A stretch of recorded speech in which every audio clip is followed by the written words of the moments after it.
As you'd expect, Putin's invasion of Ukraine has caused an inordinate amount of damage to the country. Buildings, roads, and water systems have all been damaged. And Ukraine, which is expected to experience a 45% recession by 2022, just doesn't have the money for repairs. Conscious of these facts, some Western commentators have suggested that the West should get to work on a recovery fund for Ukraine, potentially modelled on America's post-war Marshall Plan for Europe. So in this video, we're going to look at what it would cost to rebuild Ukraine, whether the West ought to help, and how any reconstruction effort might parallel the Marshall Plan.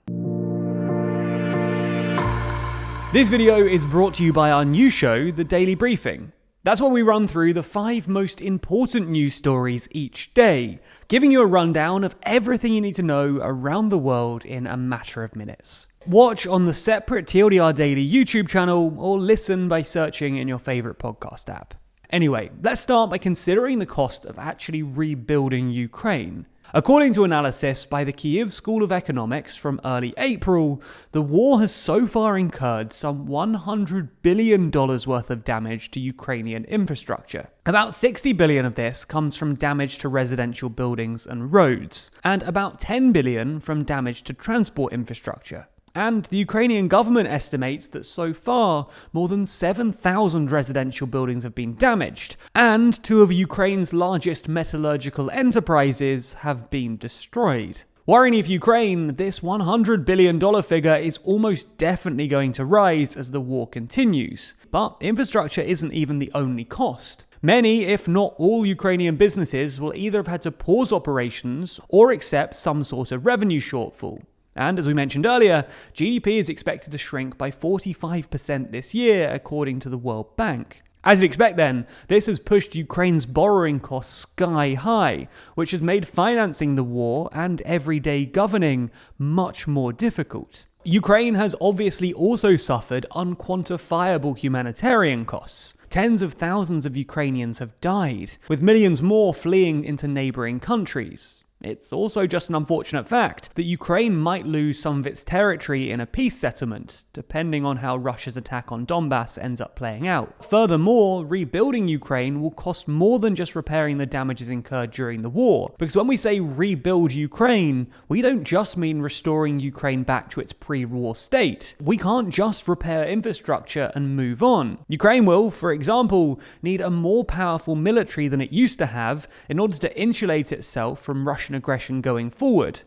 This will cost more money. Also, it doesn't make sense to just rebuild Ukraine's damaged energy infrastructure. It makes more sense to replace it with new, zero-carbon energy. For example, Ukrainian coal plants in Donbass have been damaged, and the area might even end up being annexed by Russia. So it doesn't make sense to replace these with more coal plants. It would make more sense for Ukraine to instead invest in zero-carbon alternatives, especially if it still wants to meet its 2060 net zero target. Pre-war Ukraine was also partially dependent on Russian energy exports, and while it stopped importing Russian gas in 2014, in 2020, Russia accounted for 70% of Ukraine's coal exports. Clearly then, Ukraine will need to divest away from Russian energy imports, which will obviously cost even more money. The same reasoning applies to Ukrainian institutions. Prior to the war, Ukraine was one of the most corrupt countries in the world, according to Transparency International's 2021 Corruption Perception Index, which placed the country 122nd out of 180 countries. The second most corrupt country in Europe, only behind Russia. Therefore, Ukraine's institutions and politics will need to be improved when they're rebuilt, not just replicated.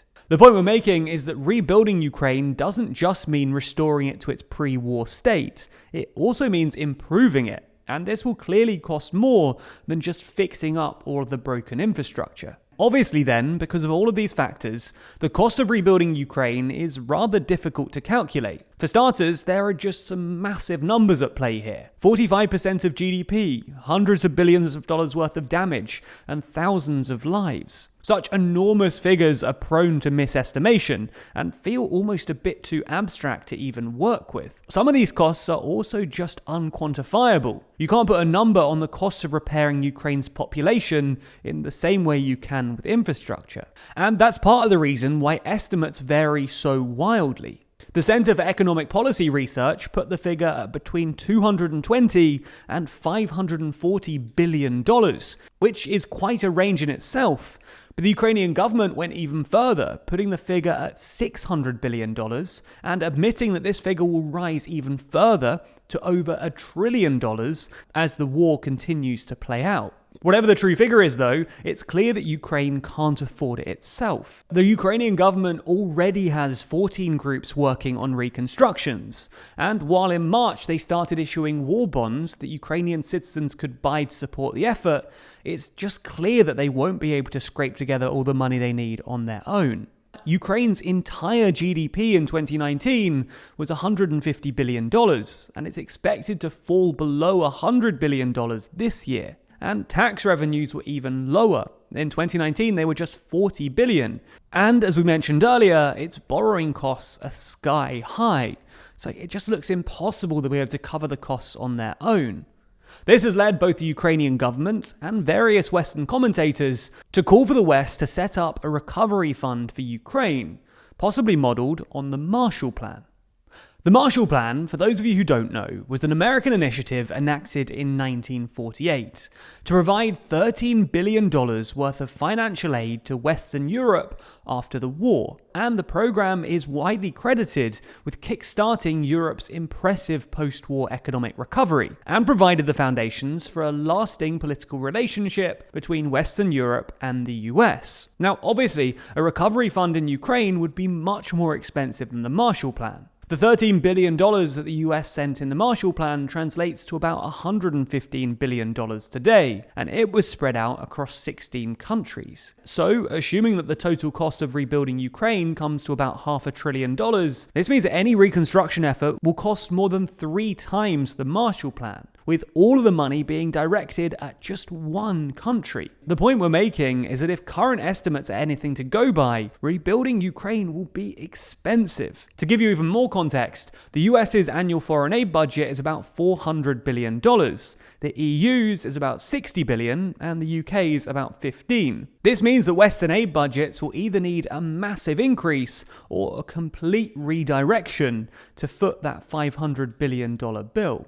Now, it's worth saying that the EU does have other mechanisms for aid, like the Equitable Transition Fund, and there are more creative mechanisms available, like liquidating the $300 billion worth of frozen Russian assets in order to reimburse Ukraine, which both Canada and the US are currently considering. Nonetheless, the basic fact is that rebuilding Ukraine would require an unprecedented aid effort, which begs the question, is it really in the West's interest to foot such a massive bill? Well, while it might be economically costly, it's worth saying that the political gains could be significant. If the Marshall Plan is anything to go by, a Ukrainian reconstruction fund could provide the basis for a long and lasting political alliance between Ukraine and the West. But perhaps the bigger question is whether or not it would even be sustainable. A Marshall Plan for Ukraine would take years of cooperation between Ukraine and the West, and require bipartisan support in countries like the US and UK. Recent history has shown that when times are tough,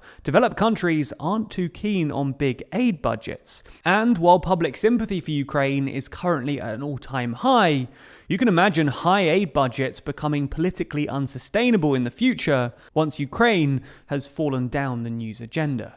But if you want to be updated with what the West does and further developments from Ukraine, then you should check out the Daily Briefing. That's our new daily show where we explain 5 news stories every single day. We pick out the big stories, the ones you ought to know about, but we also choose some smaller ones that you might otherwise miss. So if you want to be better informed about the world around you and news from all over the globe, then you really ought to subscribe. And it's only a few minutes each day, so what do you have to lose? We post a video version every weekday over on the TLDR Daily channel, so you can subscribe over there. Or you can listen along to the podcast by searching for the TLDR Daily Briefing in your favourite podcast app. Thanks for your support, and I hope you enjoy the new show.